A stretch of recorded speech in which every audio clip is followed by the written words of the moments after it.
Hey, good afternoon, and welcome to another show on Praise Talk Show. My name is Praise. I hope that I've met you well in the comfort of your home. God has been, tremendously good to all of us, to me especially, that He brings me to your home or to your screen every Saturday with a guest that would either empower us, correct us, help us, coach us, give us information that would be of use to our health, our finances, to our daily living. And I'm so glad that a lot of you out there are also being blessed by what we are doing.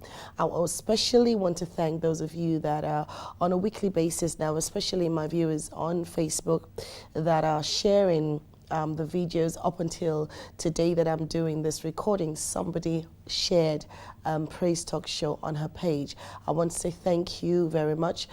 For those of you that will be watching, and I'll be watching with you, I would obviously send you a shout out to say thank you for watching, or thank you for sharing this video. You help us spread the word. You help us empower people.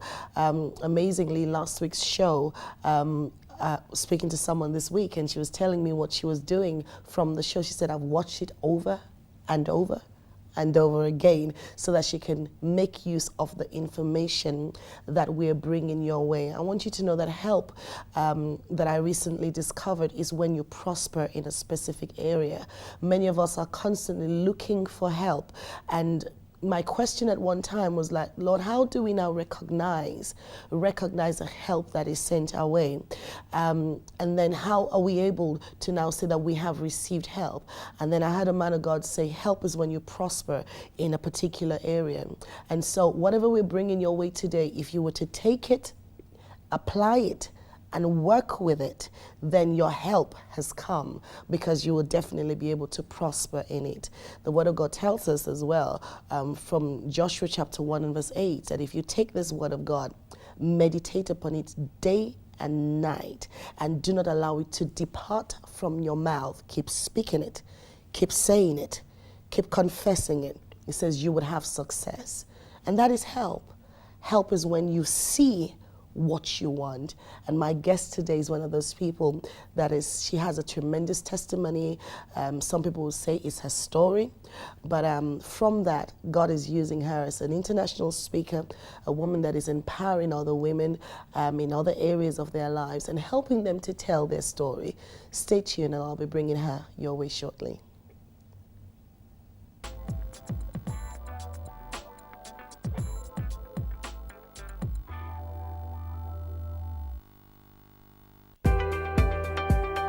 Need to reach out to the world? Faith World Studio can help you do just that. We specialize in TV and radio commercials for church conferences and activities, business and events, TV production with broadcast quality, music videos, video editing, photography, leaflets, flyer designs, voiceovers. We also provide image consultancy, social media consultation, as well as helping you get your ministry and business on the right advertising platforms.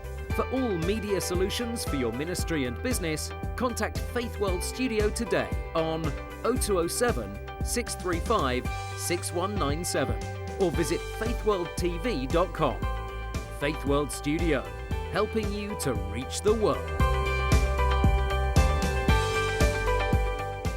Do not settle for the devil's lies. Do not give up on your marriage and family. Help has come for you. God has ordained His servant, Joy Arlede Tan, to write 2 life-transforming books which will help you overcome and be victorious in your marriage and life. Over the Storm of Life is a book that will equip you to face the storms and not settle for the rat race and strive for God's inheritance. Christian Marriage and Family Life is a book written to give your biblical insights and revelations about your marriage. You can get any of these books today for yourself or as a gift for someone. Buy Over the Storm of Life today for as little as £2.99 as an ebook or a paper cover for only £12.95. Buy Christian Marriage and Family Life today for as little as £2.95 as an ebook or on paper cover for only £11.95. You can buy any of these books on Amazon.com, JosephArledeTonBook.com, or any of the online sites on the screen. Alternatively, you can call call 0795 096 5959. Get your copies today.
What a beautiful video from Team Godfrey. Jesus is so good to us.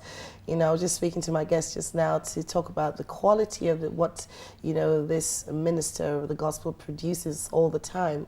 And he's based in Africa. You know, he always inspires me with his quality of sound, you know, his creativity, his videos. God bless you, Team Godfrey. Giving a shout out to you today. Please don't forget to help us spread this word. Help us to like and share this program, this video right now, this show right now as you're watching it. And don't forget that you can also watch us on www.faithworldtv.com. But without much ado, please help me welcome my guest for today. She's another unique woman, Placida Acheru. You are welcome to Praise Talk Show. Thank you very much. Thank you. You've been on my mind ever since we met. Like, this woman has got to come to this show. And thank God that God has made it possible today. Thank you. You're watching, you're looking at a living miracle. By the time she tells you her story, I always put this at the end of my introduction of her, that you would have no excuse in life, just no excuse. Many of us that have excuses, you know, is because of this, is because of that, my height, my color, my origin. By the time you hear Placida's testimony, you would know that you don't have an excuse, but just to get up and get on with what God has assigned you to do. Placida, tell us a little bit about yourself, please, today. Okay.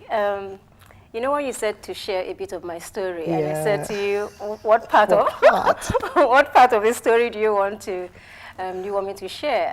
So I'm just going to summarize it because if I was going to share everything, then we'll probably be here for the next. I know. So I think the big blow growing up is finding out that I had sickle cell anemia. And my parents discovered when I was 2 years old. And back in the days, when I say back in the days, just accept it was back in the days. Don't try to figure out what how long ago that was. What back in the days mean.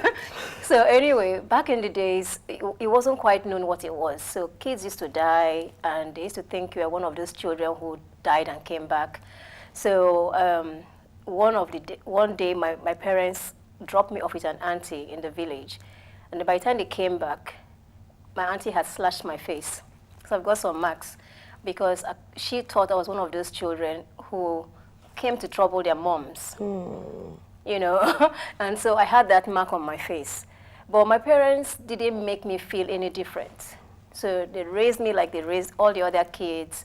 I was allowed to do everything except play in the evening because of mosquitoes. You know, they protected, malaria. And I hated it because I really wanted to play and roll in the grass and all those things. But, you know, they would stop me, and I just felt I need to break out of this overprotection. And being first daughter, I was daddy's girl, like serious daddy's girl. My dad used to carry me to bed. That was how daddy's girl I was, you know, take me to his office. So, and I really needed to break out. And when I went into secondary school, I insisted to be in boarding school. I only lasted the first semester in boarding school, and I was back home because I couldn't survive doing things myself. I always break down, and whenever I was ill, I might spend 2 or 3 weeks in hospital because I was ill. So what got around that this girl had sickle cell? And back then in Nigeria, people believed that you couldn't live past 40. In fact, if you got to 40 years old, you're a living miracle, you know. And so sometimes when I walk on the streets, I hear people say, oh, she has sickle cell anemia. They are whispering, but they are whispering so loud that you can hear it. You can hear it, you know. But I didn't think it could affect my life until I fell in love. Right. You know, so it's time to get married, and, you know, perfect man, height, shoulder, everything was just perfect. God had answered the prayers. Yeah. And then he took me to see his mom. I was very close to his mom. We used to cook together, lie together, do everything together. And I didn't know that they were planning another wedding, even though I was engaged to this guy. Wow. Wow. Planning another wedding? Yes. Even though you were engaged? To him. And so he got married while I was still engaged to him. Without him saying anything to you? No. Wow. He didn't have the confidence or the boldness to tell me, because he had faith You know, he had faith, but his parents, you know, family influence in Africa. You know, this What did he have faith in? Well, he believed. You're laughing. Yeah, I'm trying to understand where his faith was being applied. You know, I know like, he used to say to me, you know, he didn't care about the whole sickle cell thing and all Right. that. So that's why I said he had faith okay. in my health and But the God. faith could not stop him from getting married But to I somebody think the else. faith couldn't stop him from resisting his parents' decision. Okay. Yeah. Okay. It couldn't stop him. So he went ahead with parents' decision. And then that's when it hit me that actually this sickle cell thing is something to think about. And then my love journey, growing up as a child and as a Christian girl, I got born again really, really young. Right. And my whole belief in marriage and relationship and watching my parents is, I'm going to meet this brother. We're going to get married. We're going to have these beautiful kids. If I had planned my children, Yeah. I'm one of those girls that plan how Life. their family were going to be. Yeah. By this time, this would have happened. By this time, this would have happened. But it didn't work out that way. Wow. You know, my love journey was like that, zigzag. So I kept falling in and out of catching the vision. How did you feel with that disappointment? Well, it broke me, but I didn't stop feeling love in my heart because I believed in love. Right. And I don't know how to keep hate in my heart, so I had to forgive so that my prayers can go to heaven. Yeah. So I'm one of those people that listen to the pastor and the preacher really well. You're a good student. I'm a good student. I like to listen, and I like to try to understand what God is saying. So when Yeah. it comes to holding any hurt or pain in my heart, I find a way quickly to let it go and free myself so that my prayers can go up to heaven. Because I need that connection with God more than anything, anybody else. Yeah.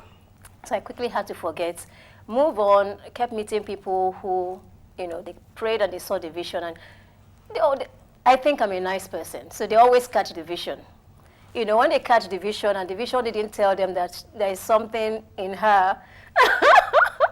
You know, you keep reminding me. When you I'm keep saying making you about laugh. this vision, it just takes me to a video that I watched. Someone had watched this video. I think this woman needed to get rid of this man, you know, and this guy had come to tell her how much he had seen, heard what the Lord had said, and everything else, you know. And so this woman, it was her turn to pray, I think. And then she started to do this thing like, Lord, thank you for saving me after 5 abortions and after this and after that and, you know, after prostitution. I mean, she just went But she didn't want the man. She didn't want the guy. Like, if you said the Lord said, you know, by the time she finished her story, she opened her eye, the guy had disappeared. That's a good one. So you keep saying about The vision. the vision. Yeah, catching the vision. No, it was so much, I don't know, you know, Christians these days were so very modern, but back in the days, you needed to catch the vision of somebody giving you umbrella to tell, you know, you dream this dream, and then somebody say, Whatever vision was missing, the information about you was missing in this Yeah, vision. So did it become like a story, like I'm waiting to see the end of this one now? Exactly. Actually, a friend of mine usually say, she had this watch, she said, I am watching my life like a story. So Wow. I began to watch the unfolding of my own life and see where I was going to go. But cutting long story short, because there are lots of love journeys, yeah. I met someone and we fell in love and everything was good and we had a society wedding. Remember, I'm daddy's girl and first daughter. My daddy really wanted to show off his daughter was getting married, so he actually put an ad. We did 1,000 wedding cards. We ran out of cards and people heard on the radio that I was getting married and just turned up. That's how that wedding was. But you see, it's not about how big your wedding is. It's not about, you know, what you put into it, the decorations and the train. That's not what keeps a marriage. Because 3 months after I was looking for this man I married, he had gone. 3 months. Yeah. He had gone. That must have been another blow in the face. That was the biggest blow for me because every other one I had before him didn't matter. This one mattered. I had gone on the altar and had made the vow. So where did I go wrong? I had done all the deliverances and I had prayed. You know, my pastor had approved. So how did the pastor not see it and how did I not see it? And how did this God I've served all my life from when I was 14, how did he not tell me this was going to happen? And I think that was my biggest pain for so long. Because I think God and I had a fight. I still went to church. I still read my Bible. But I wasn't talking to God. Wow. We had a fight. So even when I prayed, remember I said I don't like to carry any grudge in my heart because I wanted my prayers to connect with him. But when I prayed, I just prayed, but I wasn't talking to him. I just prayed because I had to pray. I'm a Christian. I've always known to be a Christian and to pray. Wow. You know, as you're saying this, Placida, I'm just wondering how many women are in such a situation right now, you know, that I mentioned to someone recently, just before you carry on, I said, I've actually had this conversation with God. I said, why don't you just open this book for me to see how this journey is going to go? Yeah. Then we can shut it, and then I'll just keep leaving. Then I would know, okay, yeah, that's going to happen at this junction. Okay, yeah, I saw that coming. No, but it won't be fun. I know, but it won't be fun. It's amazing when you're angry with God at this point because you hadn't seen the end of the story. I hadn't seen the end. But yet, of the story. whatever junction we get to in our lives, we get to that place like, I didn't see this coming, and it's either you saw it and you hid it from me, or didn't you see it to have preempted me so that I would have been, you know, put my guards on, you know, and it's a dangerous place for us to be, but keep going. It's a really dangerous place for us to be because, and then sometimes we think that it is by our own power and by our own mind and by our own setting rules and making sure that everything is in place that makes us have the, you know, the blessings God has for us. So remember I told you, I'm someone who likes to structure things. I like to plan things. By this time I have my PhD. By this time I have my kids. By this time this has happened. I was that kind of person. You know, so when this man came and it looked like he was the one, the signs looked like he was the one, maybe God was speaking and I wasn't listening. Or maybe he needed to be in my life to ignite the process that would take me to where I am today. Wow. Okay. I'm glad you've also brought that in, because that would allow someone to wait. Do you understand? To be able to pause to say, okay, you know, you watch some movies and you say, is there a twist to this? Let's watch out for the twist. Keep going. So where I am today, and then when I look back, you can't say divorce is good because divorce isn't good. I don't want anybody to come and tell me they're getting a divorce because I'm going to stop you and say, think about this. But when I look back, I said, now I understand. Now I understand why all that heartbreak had to happen. Wow. Because I was daddy's girl. I was one of those ajebotas, as Yorubas will say, you know. And I used to say, what do you mean about ajebota? Butter not melt from whatever, you know. Soft and everything. Driver took me to school and brought me back. Driver would drive to Nsukka from Port Harcourt to send me things. So that was the kind of child I was. I didn't know pain or sadness or sorrow. I have never suffered. Now, someone will also say, do you have to suffer for God to bless you? But I needed experience. You know, and I think I needed to go through that. And I don't regret any of the pains and any of the hurts and any of the people who were part of that journey. They are my friends. I still talk to them. I mean, we don't have conversations every time, but they're there on Facebook. They are going to watch this video. They know I'm not telling a lie because I don't lie about the process. But they had to be part of that plan to where God is taking me. And today, you know, I'm in a lovely, fantastic relationship. Not just a relationship, in a marriage. In a marriage, you know, I'm being treated like a queen. You know, exactly how every woman should be treated and loved. You know, it's like all those fairy tales I had in my head, I have it now. A man who cooks, but you know, I'm like a spoiled brat. In fact, in the house, he said, I'm a spoiled brat. I said, yes, you are a spoiled brat. You are spoiled. We had a conversation with my brother, and he said, you're looking so young. This is my younger brother. I'm supposed to be my first child. He said, what are you doing to her? Mark said, she's not doing anything. She's spoiled. Just looking after my wife. She's spoiled. But you see, I didn't see this. Back then, it just looked like the whole world had crashed. There was no light at the end of the tunnel. Absolutely no light at the end of the tunnel. But today, God brought light. God brought light. And did you meet your husband in a conventional way, or was it like one of those meetings that you say, oh yeah, this was what I planned, or this is how I was meant to meet my husband, or I imagined that I'll meet him? Actually, I didn't. It was a very unusual way. And if I had known I was going to meet my husband that day, I probably would have gone away. Wow. Because I met him in the year I declared this is the year of no man. I was just about to ask you, had you given up? Just at the point of which, okay. I had not given up on love, but okay. I just felt I was tired of expecting it to happen. Okay. And I wanted to focus on my business, on myself. I just wanted to love me, because sometimes you forget yourself. True. And I wanted to just love me. I wanted to be more passionate about what I do and, take up some more hobbies. That's what I wanted to do. And so at the end of this particular year in December, I had prayed, how you pray your New Year's prayers, and I prayed this prayer, and I said, Lord, this new year coming in, I'm not going to talk about marriage. I'm not going to talk about man. You will not hear any prayer from me about marriage. Okay. It's just going to be about myself, my business, charity, helping people. But next year is the year of no man. I declared it.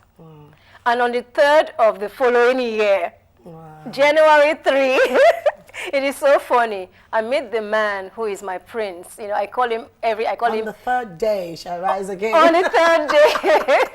On the 3rd day, I meet this man, and I'll tell you how I met him. I don't do nightclubs. I don't go to, my friends have invited me, say, I don't do nightclubs. I'm a very church girl, I don't. But I went to serve in December of that year, the year before the year of no man. A friend called me. A friend called me and said she was in London, and she was in this thing called Crisis. And I said, what's Crisis? So it's a charity for homeless people. And I said, I don't know anything about this thing. I would love to do it. How do you get involved? She said, go online, register, it's over, it's usually in December, so you'll be part of it in the following year's December. So while she was talking, I went online, internet these days, and I started filling out the form. And then the email came in to say, you've been approved for the last day. Of that year? Of that year. And normally you would have to wait for December, 12 months. Yeah. God was up to something. My husband, on the other hand, was in a cafe. And somebody said to him, oh, so how are you spending Christmas? He said, oh, I'm alone. He said, oh, why don't you get involved in Crisis? Wow. And he said, Crisis? What's Crisis? The same thing, conversation, but he had a conversation 2 days before I had mine. Right. And then he went to his room and registered and signed up to be a driver. Okay. So he had 2 days before the program ended. I had 1 day, the last day. So we went, and I was so happy. I was serving, washing dishes, opening doors. I did general service. You're smiling at me. And the next thing was, they said, oh, we're going to have a party for all the volunteers. And it's going to be 1,000 volunteers in this nightclub of like 3 floors. And I said, I don't do nightclubs. 1,000 people, too much. This same friend, God bless her, Mila, came and said, are you coming for the Crisis party? And I said, no, I'm not doing Crisis party. I don't do nightclubs. 1,000 people, too much. Oh, but I'm coming into London from Cambridge. Okay, come and see me. So I went to see Mila. Going into this party to see Mila, I wasn't even sure what to dress that day. I kept fiddling with my hair, and they had warned us not to be late. And I was I was panicking, praying. I was like, God, I don't know what to do with my hair. I don't know what to wear. All these nightclub things. I was so confused. But anyway, I got myself dressed. Got into the nightclub, and I just saw Mila. Mila saw me and just said, oh, let me show you how to meet people. And I was like, I didn't come here to meet people. I came here for you. Well, she met somebody, walked away, and left me. And left me. And so as she left me, I went and sat down where she had met this guy and disappeared. And I sat down there. And then this man walked in. He had missed his group of people, so group of drivers. We were supposed to meet at a pub and then come together.